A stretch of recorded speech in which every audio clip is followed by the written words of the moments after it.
Hello, boys and girls, and welcome to the concession stand here on the KB Radio Network. I am your host, Kevin Reeds, and this is the review of Ridley Scott's sequel to the 2000 historical epic Gladiator, amply titled Gladiator 2. And this film stars Paul Mescal, Pedro Pascal, Joseph Quinn, and the great Denzel Washington. As I stated before, this is a sequel 24 years in the making.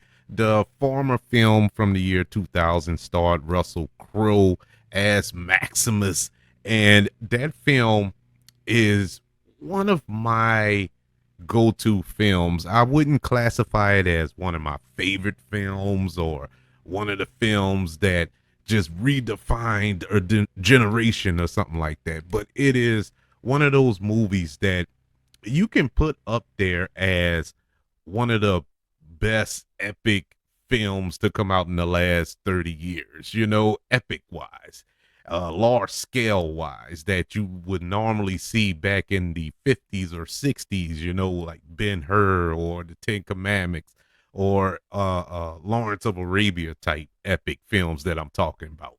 I would put Gladiator in that category. It was a near perfect film and still to this day holds up. Watched it recently in anticipation of this film, the sequel, and so it still holds up. So what can this film do? Let me just first start off by saying this is a film that I wasn't like over the moon excited for, because I felt that Gladiator from 2000 was pretty much wrapped up in a nice shiny bow for everybody. Everybody left the theater pretty happy with that film. I was, I mean, what else can you tell out of this story? Spoilers, Maximus dies at the end. Rome seemed to be on the right track after that. I mean, what else could we tell out of this? And to pick up where this story is picking up at, it was kind of confusing in a way, but I was willing to give it a chance. Ridley Scott, one of Hollywood's staple directors, I mean, the dude is amazing. Now, recently, it's been a little shaky. Napoleon and Prometheus and Alien Covenant and films like that, you kind of like, what's going on, Ridley?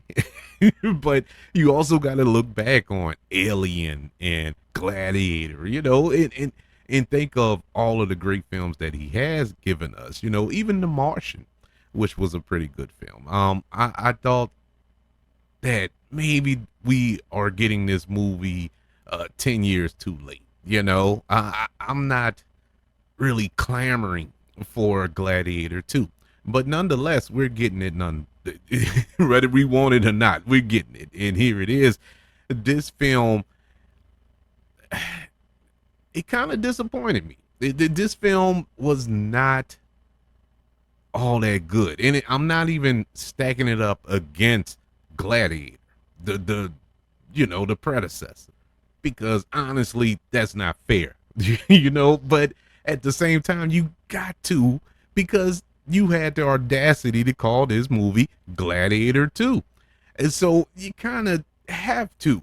And in certain moments throughout this film, it's kind of beat for beat with what goes on in the first film. Same formula. Guy, he's defending the city, he gets captured, turned over into slavery, becomes a gladiator, and fights for his freedom. Same premise of the first film. And off the bat, I'm not super excited for that. I've seen that movie before. Literally, I'm not excited for that. But what drew me to this film was the actors and Ridley Scott and the epic scale, the battles, which Ridley Scott is a pro at. Going back to last year, I believe, with Napoleon. Napoleon was not a good film, but what was good about that movie was the battle sequences. They were amazing, phenomenal, and Ridley Scott whether you like his films or not, if there's a battle scene in it, he knows how to shoot them. He knows how to film a great battle scene. It is gorgeous. And this film has a few. It has some really, really good battle scenes in this movie. It kicks off with a battle scene, which was phenomenal. And I'm like, okay, we're off and running. Let's get it. You know what I'm saying? And this was what I was hoping to sign up for. And the film kind of takes a turn. And now the story in this film, oh boy, I just couldn't really get on board with the story. Some things just didn't line up with me. Like I said, I watched the first film recently to kind of refresh my memory going into this one, and it doesn't line up. This ain't a spoiler because it was pretty much spoiled in the marketing in the trailers and whatnot. That the lead character who we're following here, portrayed by Paul Mescal, is the son of Maximus and Lucia, not Lucius. He's Lucius, but Lucilla. And I'm like, wait, that wasn't explained in the first film. That wasn't.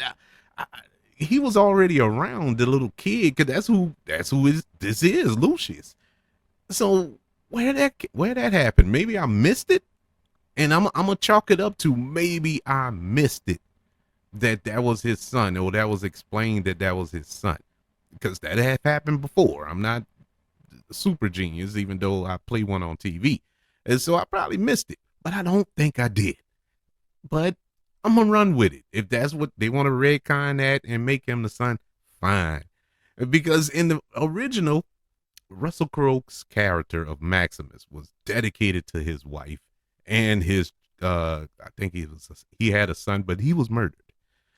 So he loved them. That was the driving force for his vengeance in that film. And so for him to have an outside child was kind of, I don't know. It just doesn't line up logically. Let's get into the performances in this film. Paul Mescal as the protagonist in this film, I didn't enjoy his performance. Obviously, I know I said earlier you don't want to compare it to the first film, but you kind of have to. Russell Crowe had a presence in that film. He had it. He has gravitas. And not just in that film, in all his films. Well, most of his films.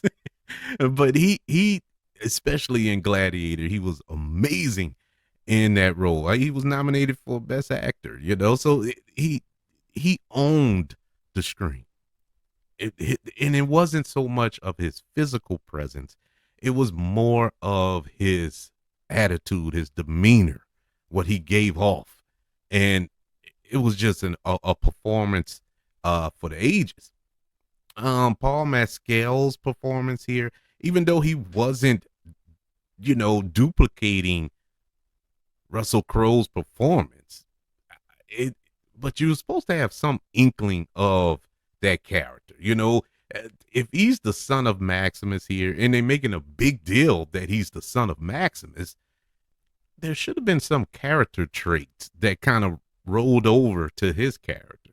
They tried to force feed a couple of things there, but it didn't have the same effect. Now, Paul Mescal, he did the best he could with what he was given. Like I said, I think he was underwritten. To be honest with you, all the characters were underwritten. The story was underwritten. And so the failure of this movie, at least the failure to me, is the writing. And so I don't blame the actors here, because there are phenomenal actors and actresses in this film. But the writing let him down. It was more, he had one gear. He just had one gear, and it didn't turn. Russell Crowe had many gears as Maximus. And, it was emotional on a lot of levels. Not here. Not with Lucius. And I just couldn't connect with his character. Pedro Pascal, as the quote unquote villain here, he was fine. He was fine, and that's about it. That's all I can really say uh about his character, without getting into spoilers, because I'll have to go into spoilers with a lot of stuff to really give an in-depth opinion on some of these things. But I'll just leave it at that. He was fine. Joseph Quinn, who is quickly emerging as one of my favorite actors or young actors in Hollywood, coming from Stranger Things, A Quiet Place Part Two, or Day One rather. He was good in all of that, and he seems to get better. And I'm looking forward to seeing him in the Fantastic Four as Johnny Storm next year. But here, I was super excited for him in his role as a young emperor, one of the brothers that was sharing, and that's actual facts in history. How they are in this film, I can't tell you because I never met them. But I, I liked him. I liked the other brother who his name's escaping me right now. But anyways, they both were pretty decent. They weren't in it enough, and didn't really give uh they didn't give enough time to flush out that these were some villains, the villains of the story or whatever. And once again, the screenplay or the direction here was failing these young men in this film. Now, who didn't fail was Denzel Washington. Denzel Washington, once again, to be completely fair and honest, underwritten character. Like everybody else, they didn't discriminate. It was an underwritten character. But Denzel Washington, as professional and experienced as he is, did the best with what he had and made this movie watchable. Without Denzel Washington in this film, this is an unwatchable movie. It is almost a streaming movie without Denzel Washington. He was amazing. I loved his demeanor here. His speech patterns were kind of throwing me off because of the time period. Because him talking, he sounded like Frank Lucas from American Gangster, which ironically was directed by Ridley Scott. He sounded like what was his name in Training Day? But anywho, he sounded like those characters, modern. But at times it kind of switched over. In certain scenes, it kind of switched over where he fit, and it felt Shakespearean in moments, when he was just chewing up the scenery in a good way. He had some scenes in here that were so epic. If he is announced as a nominee for Best Supporting Actor, I would stand up and cheer because it was some powerful stuff that he was doing in this movie. I'm telling you, he saved this movie. He saved this movie. But he isn't the only good thing about it. There were some other good things. Like I said, the battle sequences here were phenomenal. The all of the fights in the Coliseum were phenomenal. I loved when they flooded it. And once again, that is a fact. That is historically accurate that they flooded the Coliseum for these epic little battle scenes, to entertain the crowds. I thought that was excellent. And the reason I emphasize historically accurate, there are some historical accurate things in here, but it's few and far between because there are so many inaccuracies dealing with the Roman Empire throughout this film that it will make you roll your eyes if you know a little bit about a little bit. I don't know everything about the Roman Empire. I don't go to sleep dreaming about it, but it's things that I do know, being a history buff. And it was like, wait, that didn't go like that. But it's fine. It's all for entertainment purposes. But those battle sequences were phenomenal. The bad things about this movie, or the less enjoyable things about this film, as I said before, the screenplay is the biggest standout. It was not written well. Didn't develop characters well, and this is a 2.5 hour movie. You had plenty of time to develop these characters, and they didn't do them. None of them. You really didn't get a sense of where they stand, or what's their motivations for doing the things that they end up doing throughout this film. One in particular is Pedro Pascal's character. I'm like, man, come on. I don't know what's happening here. They're telling you, but why did we get to this point? And it was never explained. But when you see the film, you'll understand. And the climax of this film, it was a little anticlimactic, I must say. It wasn't, it didn't have that same gratification that you got at the end of Gladiator in 2000. You know how satisfying it was when Russell Crowe, when Maximus defeated Joaquin Phoenix character in that film. It was beautiful. It was earned. We got to that point. You saw what Maximus went through to get to this point, to get to the main villain. It was like a video game. He had to go through all those levels to get to the big final boss, and he got there and won in sorts, even though it cost him his life ultimately. But he did do what he set out to do. Here, it just didn't feel earned. Nothing felt earned. It just felt like, okay, let's end the movie right here. Let's go right now. And that's what happened. It wasn't as satisfying as I had hoped. But I will say this is a watchable movie. It's not horrible. It's not god awful. Like, oh my God, this was the worst. I wasted 2.5 hours of my life. No, it's not that. It's actually exciting throughout. There's a lot of battle sequences in this film, more than I was expecting, to be honest with you. And they're, spaced out pretty well throughout the film. So you won't get bored. You're going to stay entertained throughout, in the words of Maximus from the first film. Oh, you're not entertained. Yeah, you're going to be entertained. But story wise, not really there. You go to this movie for two things: the battles and Denzel Washington. Everything else is just lagniappe. But that's my opinion on Gladiator 2. Also, I wanted to point out, and this is one of the good marks, it is gory. It is very gory, which it needs to be. You're dealing with gladiator battles and war scenes and stuff like that. It's a lot of gore that take place in this film, and that's a plus for me. But overall, Gladiator 2 gets a letter grade of a C+.